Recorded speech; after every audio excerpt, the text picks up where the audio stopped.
Okay, happy Homebrew Wednesday. This is going to be like a little intro clip. I'm kind of filming this after I've done all the... you're going to see a brew day I did with a buddy named Jason.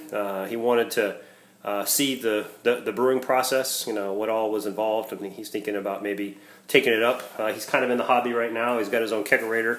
He's thinking about starting to do his own brewing. So he came over. We started about, I don't know, probably about 11:30, and we finished around, I don't know, 5. So it took a little bit. It took a little while.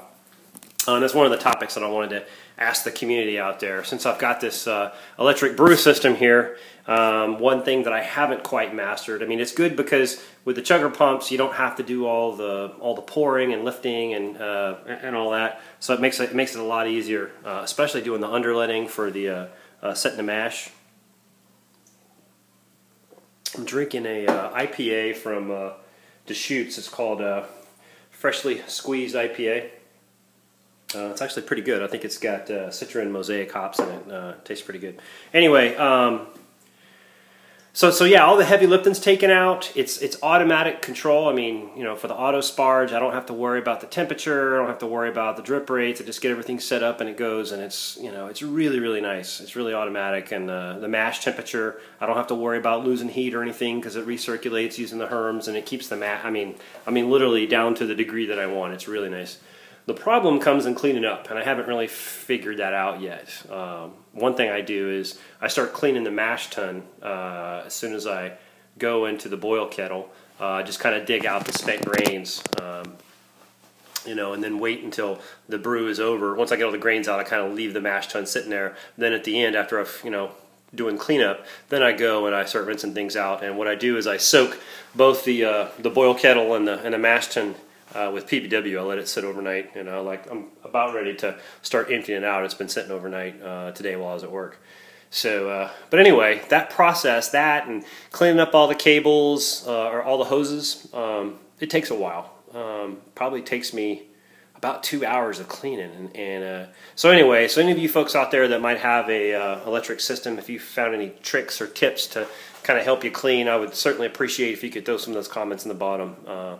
And I'll certainly pass that on for if anybody ever asks me. So, well, anyway, the SJ Pour Challenge, it's still slowly percolating away. I let it sit for about a week, and then I took it to the next step of doing some oak aging, so you can kind of tell what style I'm going for.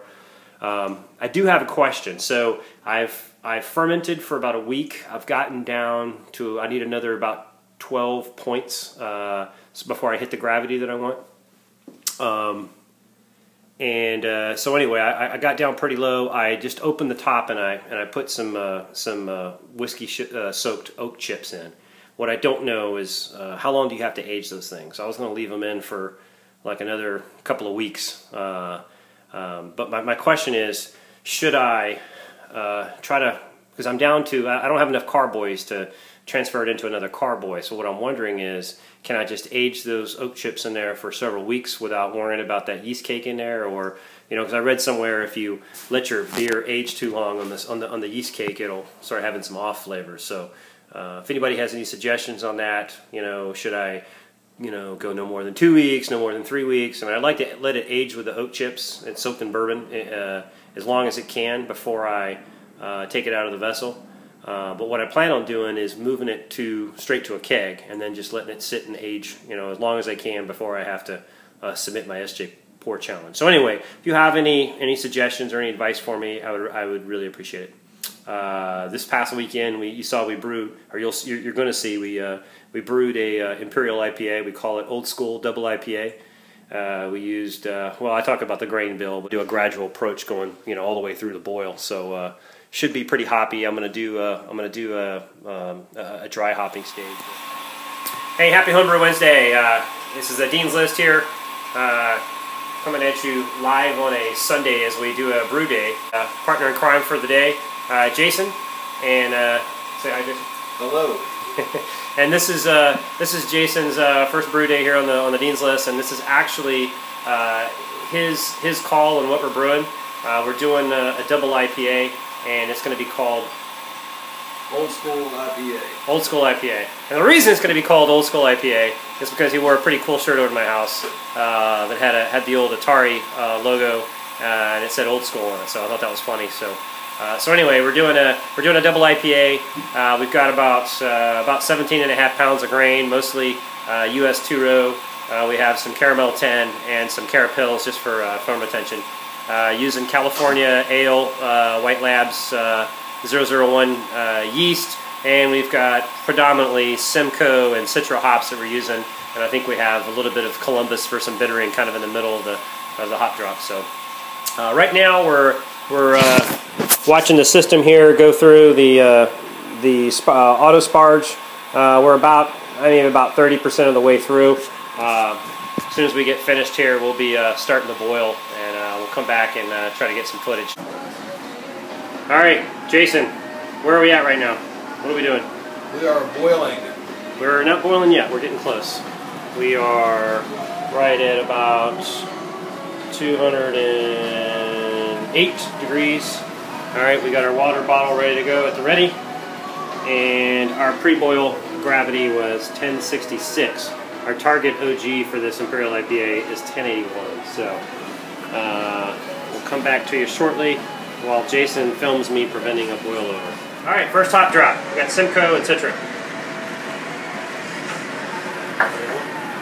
Further on it? All right. Okay, get the foam. All right, looking good, looking good. How's it coming, Jason? Almost there.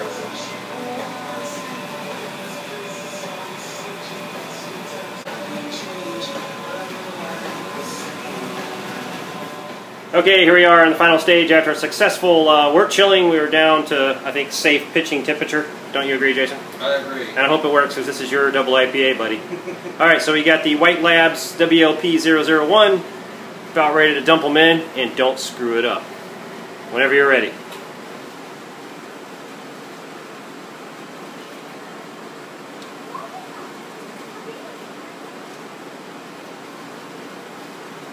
Get it all in there? Oh yeah, get all those yeasties in there.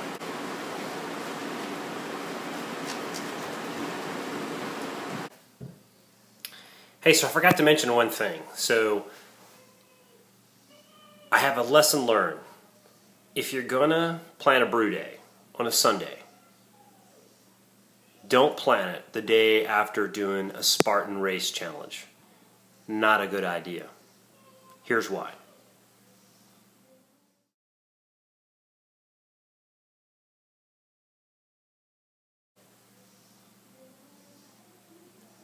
Not a good idea. Also, I wanted to apologize up front to Under the Table Brewing. I told you that I was going to send you some of my Saison. Unfortunately, I kicked that keg. I was a glutton.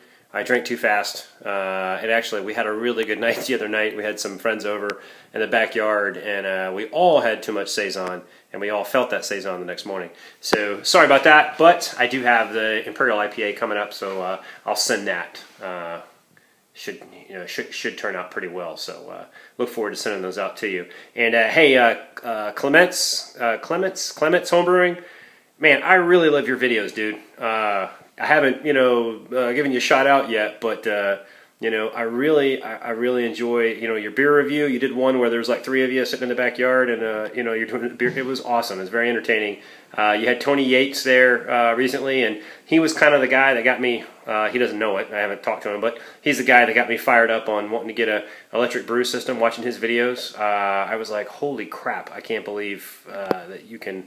Get a system like that. So anyway, it was really cool that you were able to, have him come stay at your place and, share some brews and some stories. But anyway, I really love your brew videos, and I saw your note about the Happy Homecoming or Homecoming weekend up in Philadelphia in October. I'm going to relook it again. I'm heading out on a work trip that the Thursday and Friday right before that weekend. I'm going to be out in, out west. So I'm going to try to see if I can arrange it where I can maybe come back there and head up there for an overnight stay. So, because it's going to be a lot of fun seeing all you guys up there. And you guys are kind of my legends right now. I've been watching all your BrewTube videos, stealing tips from you and trying to learn what I'm doing. So it'd be kind of cool to meet all you guys and you know, swing a few back and you know, be part of the festivities. So.